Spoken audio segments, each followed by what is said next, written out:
তোমারে যেই মাওলায় দিছেন ওই মাওলায় তোমারে আবার কেমনে জাহান্নামের আগুনে জ্বালাইবে।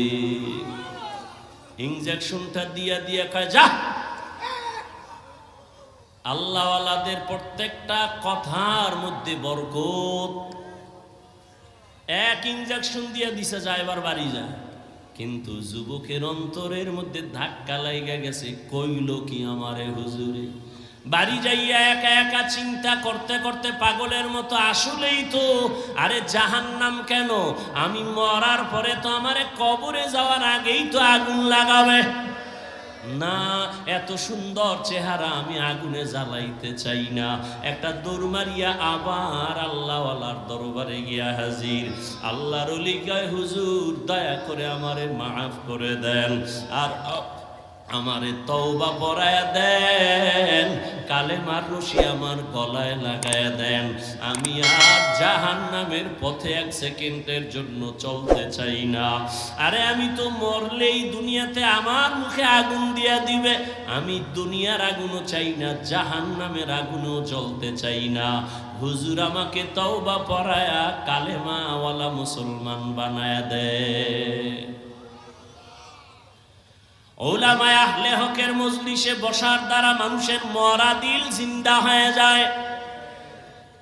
এই জন্যই তো বলি, যারা বলে আমরা ওলিয়া উলিয়া মানি না, উলামায়ে কেরাম চাই না, ওরা বাতিল, ওরা ধোঁকাবাজ, ওদের দুনিয়াও বরবাদ আখিরাতও বরবাদ। এই যারা দুনিয়া দুনিয়া জিকির করে, আল্লাহর জাত ও সিফাতের কসম, যারা নামাজে দাঁড়াইয়াও দুনিয়া, দোকান, সক্ষমতা, এই সেই, আমি তো হিসাব পরিপূর্ণ করে দেখছি, ওরা দুনিয়াও পায় না আখিরাতও। দুনিয়া দুনিয়া দুনিয়া কইরা কইরা পালাইছে, জুতা নেওয়ার টাইম নেই, পাইছে দুনিয়া। তো এই ক্ষমতার লাভ কি যে পলাইতে হবে? এই ক্ষমতার পিছনে দৌড়ায় লাভ কি যে ফুলের মালার পরে জুতার মালা? এই 10তলা বিল্ডিং এর বাহাদুরি করে লাভ কি যে বিল্ডিং এ ঘুমানের কপাল হবে না? ওই কোটি কোটি টাকা ব্যাংকে রেখে লাভ কি যে টাকা আমি ভোগ করতে পারবো না? তাহলে দুনিয়া দুনিয়া কইরা না পাইলো দুনিয়া, না পাইলো আখেরাত।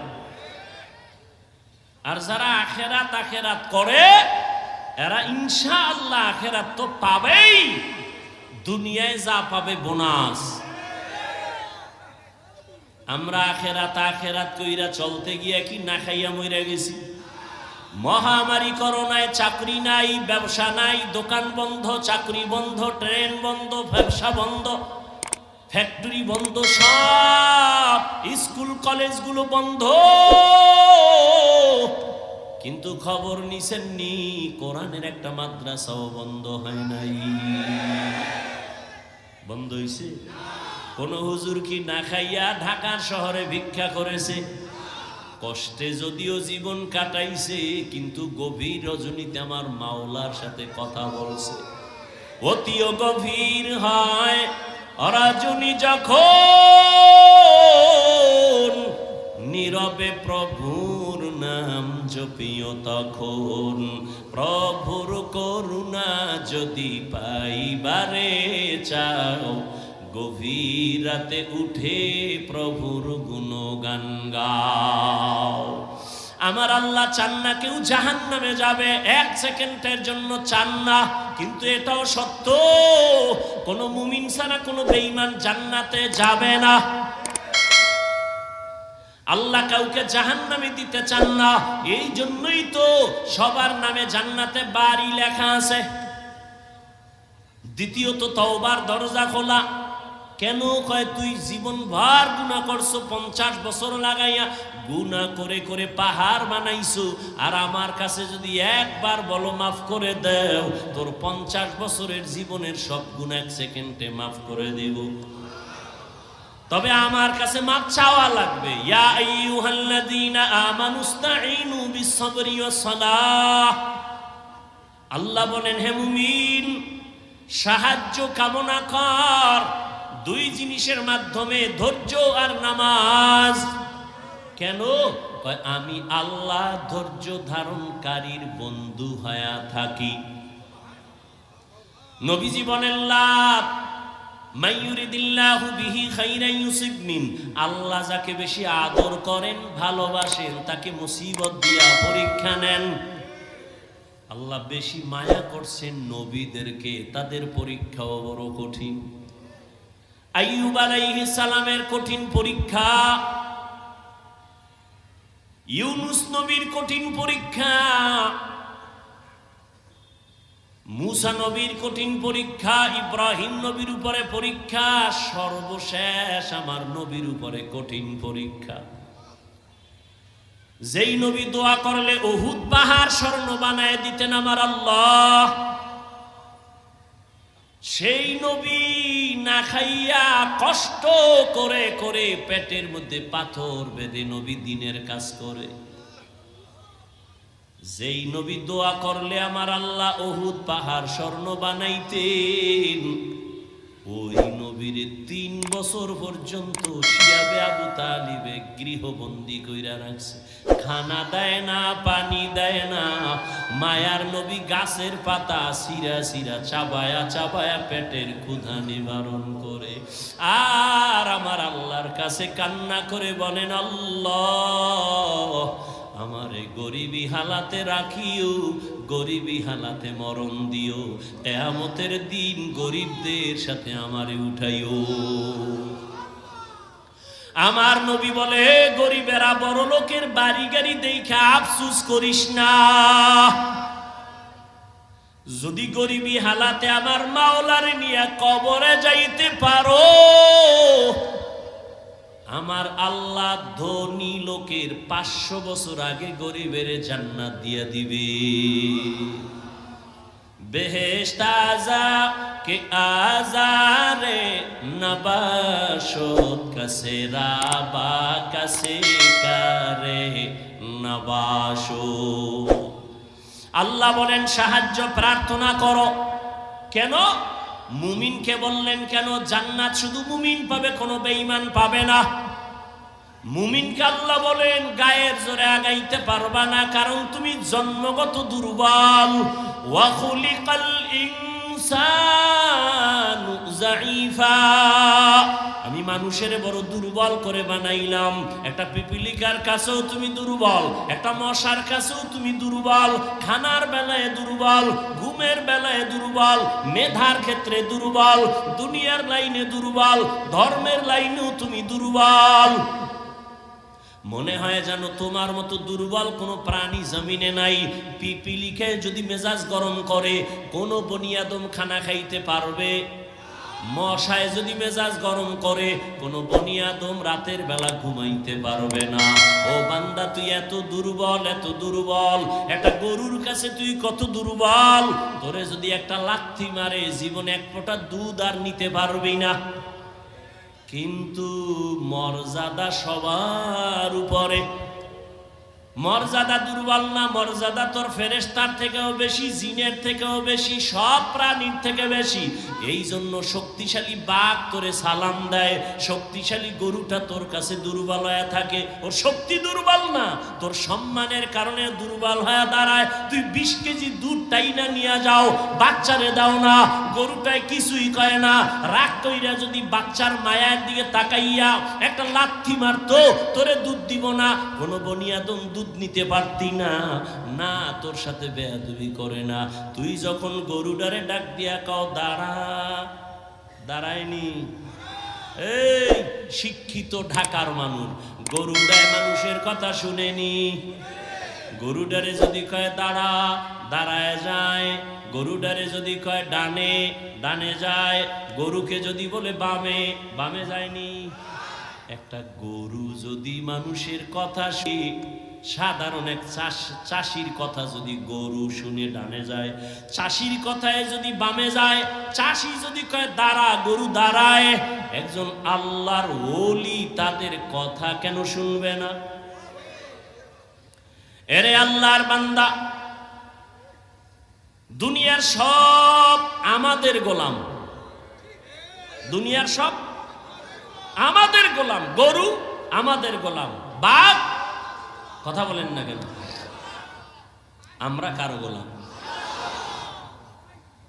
উজানির জমিনে ঘুমিয়ে আছেন কারি ইব্রাহিম রহমাতুল্লাহ আলাইহি। বিশাল বড় জঙ্গল সাফ করে মানুষের ওখানে বসবাস করবেন, একটা জিকিরের মজলিস কায়েম করবেন। জঙ্গল সাফ করতে গিয়া দেখে একটা গম্বুজ, ভেতর একটা বাঘ তার বাচ্চারে দুধ দেয়। কারি ইব্রাহিম ডাক দিয়া কয়, বাঘ বনিয়া তোমার সি থাকবো, তুমি তোমার দেশে চলে যাও, এলাকায় যাও। আল্লাহর ওলি কথাটা বলতে দেরি, বাঘ তার বাচ্চা কাঁধে নিয়ে দৌড় দিতে দেরি করে নাই। এখন এখানে আপনি প্রশ্ন করবেন, বাঘে কেমনে শুনে? আমি উদাহরণ আগে দিছি না, একটা চাষির কথা গরু শুনে? বলেন, ঘরের মহিলা মুরগিরে যখন ডাক দেয় তার ভাষায়, মুরগি আয়নি। সন্ধ্যাবেলা আম্মা জানেরা যখন খেতে হাঁস পানির মধ্যে জোরে ডাক দিছে ওই ভাষায়, হাঁস আয়নি। আল্লাহর ওলির কথা বাঘ শুনবে না কেন? তোমার কাছে পাইলে কিছু শায়েস্তা করতাম, তোমার কলব নষ্ট হয়ে গেছে, তুমি ঈমান নিয়ে মরতে পারবা কিনা ভয় লাগে। কারণ আল্লাহ যাকে অপছন্দ করেন তার প্রথম কাজ আলেমের বিরোধিতা করা।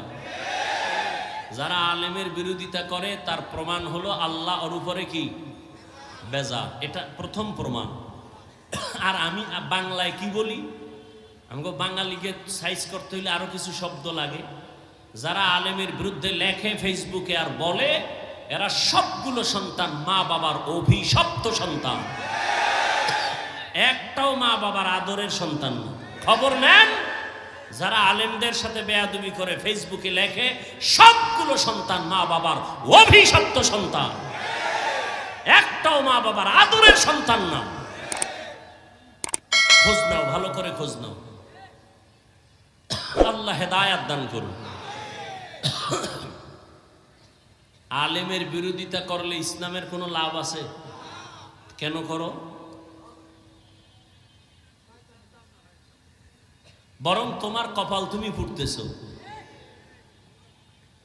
মানুষ বড় দুর্বল, জন্মগত মানুষ দুর্বল, মেধার বেলায় দুর্বল, খানার বেলায় দুর্বল।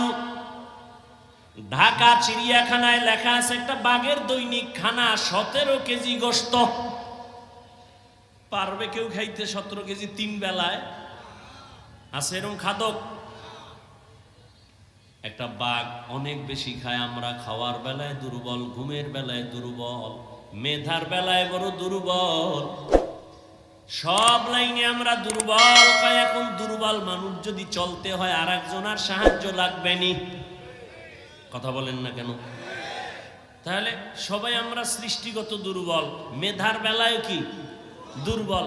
ডাক্তার হোমিওপ্যাথিক সেও ডাক্তার, এরপরে এলোপ্যাথিক সেও কি ডাক্তার। আবার এলোপ্যাথিক ডাক্তারের মধ্যে এমবিবিএস, এফসিপিএস, এফআরসিএস, কিন্তু সব লাইনে না। একজনের নাক কান গলার ডাক্তার আছে না? হ্যাঁ, যদি কি আমার তাড়াতাড়ি আমার ফ্যাটের মধ্যে টিউমার হয়েছে, কি করা যায়? এই বিষয়ে আমি দুর্বল, ঠিক নেই? তাহলে প্রত্যেকটা মানুষ তার নিজের জায়গায় অন্যের তুলনায় দুর্বল, জন্মগতভাবে দুর্বল, মেধার বেলায় দুর্বল, ধর্মের লাইনেও। আপনারা যারা কোরআন পড়তে পারেন না, যারা কোরআন পড়তে পারে তাদের কাছে দুর্বল। আবার যারা কোরআন পড়তে পারেন, অর্থ জানেন না, যিনি অর্থ জানে তার কাছে দুর্বল। আবার আপনি অর্থ জানেন, তাফসির জানেন না, যারা তাফসির জানে তার কাছে দুর্বল। আবার আপনি কোরআনের তাফসির জানেন, ফিকহ জানেন না, ফতোয়া দিতে পারেন না, আপনি মুফতি সাহেবের কাছে দুর্বল। কি দুনিয়ার সবাই দুর্বল। এখন অন্যের সাহায্য ছাড়া চলা যাবে না। আবার জান্নাতের পথে যাব, পথটা চিনিও না, কত ভেজাল। একদিকে আমরা দুর্বল, আবার জান্নাতে যে যাব সেই পথও চিনি না। আবার সেই জান্নাতে যাওয়ার পথটার মধ্যেও ভেজাল। 3 দল শয়তান আমারে ব্যারিকেড দিয়া রাখছে, মানুষ শয়তান, জিন শয়তান, নফস শয়তান। ঠিক নেই? এতগুলো ঝামেলার মধ্যে জান্নাতের পথে আগাবো কেমনে? আল্লাহ কয় সাহায্য চাও। কয় কার কাছে সাহায্য চাইবা? কয় যার মধ্যে তিনটা দুর্বলতা নাই। কয়টা? এক নাম্বার, যার কোনো পিছু টান নাই, পিছনে যার কোনো কি নাই। যেমন আমগো পিছু টান আছে না, সামনে আগাইলে আমার ছেলে কয় আব্বু দেও, মেয়ে বলে আব্বু দেও, বউ বলে স্বামী দাও, আম্মা জান কয় ছেলে দাও, আব্বা জানে বলে দাও। যত সামনে আগাই তত পেছনে চাই না। আমগো উজানি ভরছি তো। এই আপনারা এরকম করেন কেন? অশেষ ভাল লাগে না? মোনাজাত দিয়ে দিই। আমনে বাসায় যাইতে জরুরত, আমার জরুরত নাই, গেলে একসাথে যাই, আমিও সাইরে দিই, চলি বাসায় যাই।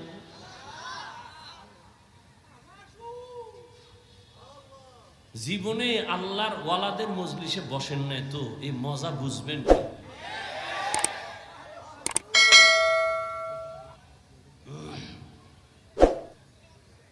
আল্লাহ হেদায়াত দান করুন। উজানি আমাদের এক বড় শাইখুল হাদিস ছিলেন, খুব মজা। তো ওয়াজে দাওয়াত দিছে বরকতের জন্য। তো টাইমের প্রায় 8টা, মানে টাইম যা ছিল 1-2 ঘন্টা লেট করে এরপরে গেছে। ওয়াজে উঠা রস করে, রস মজা। কয় আমি দেরি হয়ে গেছে আসতে বাসার থেকে, আমার 8টা দেওয়ে পাইছে। দেও ভরি কই না আমরা, দেও ভরি। আরে ভাই কথা বলেন। হুজুরে কয় আমারে 8টা দেয় পাইছে, দেও পাইছে, দেও পাওনে দেরি হয়ে গেছে। আমারে কয় দেওয়ে পাইছে। সবাই তো বুঝছে হুজুরে শাইখুল হাদিস, এরে ভরিতে ভাই, জিনে ভাই, বুতে ভাই, দেওয়ে ভাই। হুজুরে কয় না, দেও পাইছে মানে 8টা দেও কি? বউ কয় দেও, এই দেওয়ে আমার 5 মিনিট গেছে। ছেলে কয় দেও, এই দেওয়ে গেছে আরো 5 মিনিট। মাইয়া কয় দেও, এরকম কয় দেও। 8টা দেও দিতে দিতে আমার 1 ঘন্টা 2 ঘন্টা লেট হয়ে গেছে। তাহলে জমিনের মধ্যে এমন একজন বান্দা, আল্লাহ বলেন সাহায্য লাগবেই, সাহায্য ছাড়া চলা যাবে। তাহলে যেই চোরার ঘরের চোরা কয় আমি একা একা জান্নাতে যাব, আমার আলেম লাগে না, পীর লাগে না, ও জীবনে জান্নাত পাইব? জীবনে সম্ভব না। আমি স্পষ্ট ঘোষণা দিচ্ছি, পিছনও দিছে, আজও দেই। যারা ওলিয়া উলিয়া মানে না, ওরা বুখারী শরীফ মানে না, কোরআন শরীফ মানে না, ওরা বাতিল। ওদেরকে যারা বাতিল বলে না, তারাও বাতিল।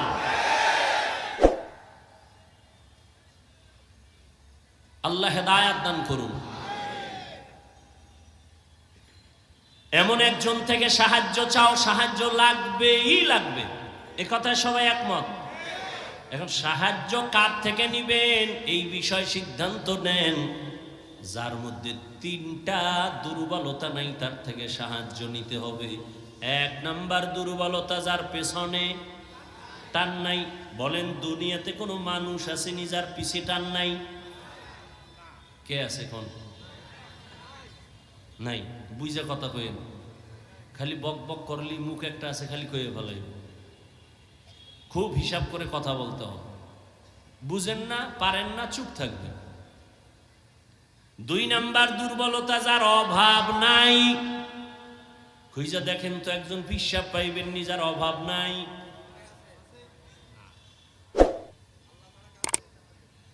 দুনিয়াতে এমন একজন নেতা পাইবেন নি অভাব নাই।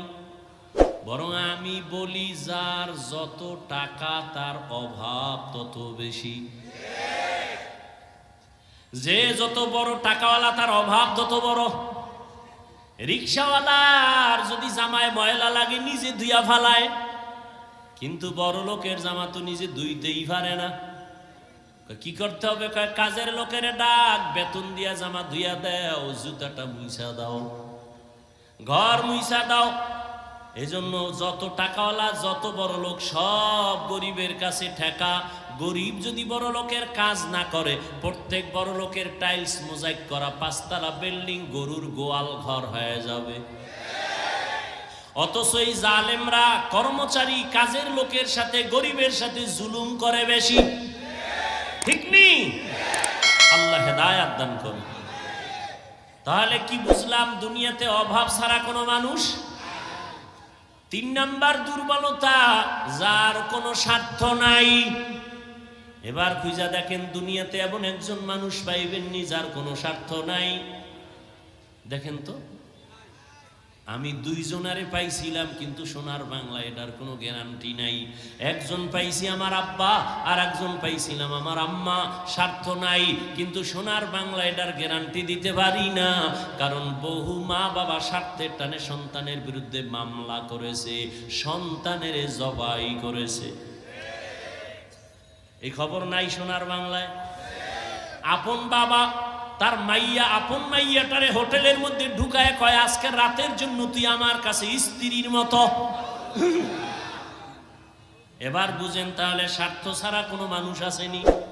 তাহলে কি ফলাফল হলো? জমিনের মধ্যে পিছুটান ছাড়া কোনো মানুষ নাই, অভাব ছাড়া কোনো মানুষ নাই, স্বার্থ ছাড়া কোনো মানুষ। তাহলে খোঁজেন এই 3টা অভাব দুর্বলতার নাই, একমাত্র যাকে পাইবেন তিনি হলেন আমার। ইয়া আইয়ুহান নাস আনতুমুল ফুকারাউ ইলাল্লাহ ওয়াল্লাহু হুয়াল গনিয়্যুল হামিদ।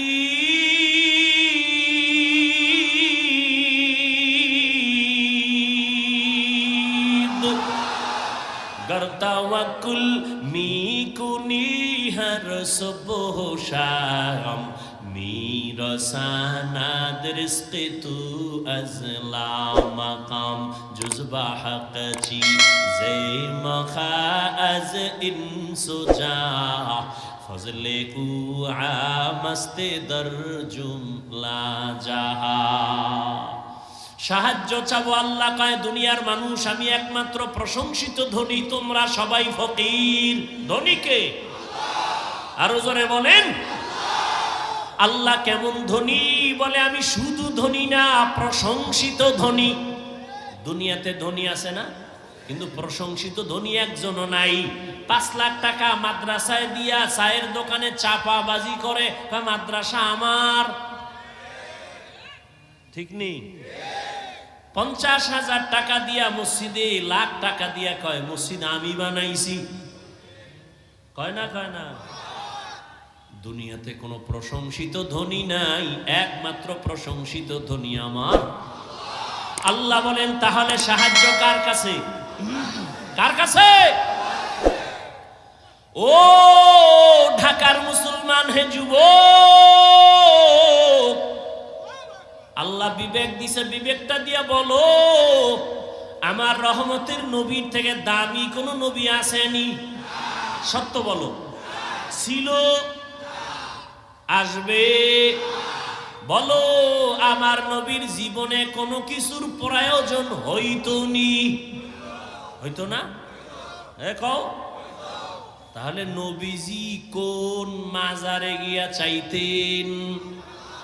ইব্রাহিম নবীর মাজারে, মুসা নবীর মাজারে, আজমিরের মাজারে, নিজামুদ্দিন আউলিয়ার মাজারে। এই যুবকরা ভালো করে শোন, পেশগোছের কথা তো বুঝবা না রে বাবা, আমার বাংলা কিছু কথা মনে রাখো। সবাই একমত নি যে নবীর থেকে দামি কেউ এই দুনিয়ায় দরবার শরীফ আসেনি? জোরে কও। বলো মদিনার দরবার থেকে দামি দরবার নাম কি? আজমিরের দরবার মদিনার থেকে দামি। মাইজবান্ডারের দরবার, আড্রসির দরবার, দেওয়ানবাগের দরবার, চন্দ্রভাড়ার দরবার, এনায়তপুরের দরবার, খানজাহান আলীর দরবার, আমানত শাহর দরবার। তাহলে মদিনার দরবার থেকে দামি কোন দরবার? সত্য কথা না? মাইনে নে বাবা, তুই মানো না মানো স্বীকার কর। নবীর থেকে কোনো দামি ব্যক্তি, মদিনার দরবার থেকে দামি কোনো দরবার? দুনিয়াতে মাজার আসেনি? মাজার বলো, নবীজির মাজার থেকে দামি মাজার কোনটা? ইব্রাহিম নবীর মাজার, ইসমাইল নবীর মাজার, খাজা মাইনুদ্দিন চিশতি আজমিরির মাজার, শাহজালাল শাহপরানের মাজার, শাহ মাখদুমের মাজার, আমাদের বাগেরহাটে খানজাহান আলীর মাজার, শাহ আলী মিরপুরের মাজার, গোলাপ শাহর মাজার, না আমানত শাহর মাজার, বাইজিদের মাজার। একমত নি মদিনার নবীর মাজার থেকে দামি কোনো মাজার নাই? সবাই একমত? বলো বলো, সেই নবীর মাজারে গরু জবাই হয় কয়টা? মোমবাতি জ্বলে কয়টা? ওই মাজারে সেজদা চলে কয়টা? নবীর দরবারে আর মাজারে নারী পুরুষ এক জায়গায় বইয়া ঢোল বাজায়া জিকির করে কয়দিন? ভালো করে বুঝো, দুনিয়াতে মদিনার দরবার থেকে আর একটা দরবারও নাই, মদিনার মাজার থেকে দামি কোনো মাজার নাই। অতএব শিক্ষা নাও রে যুবক, মদিনার দরবারে আর মাজারে যা চলবে না, দুনিয়ার দরবারে আর মাজারেও তা চলতে দেওয়া হবে না।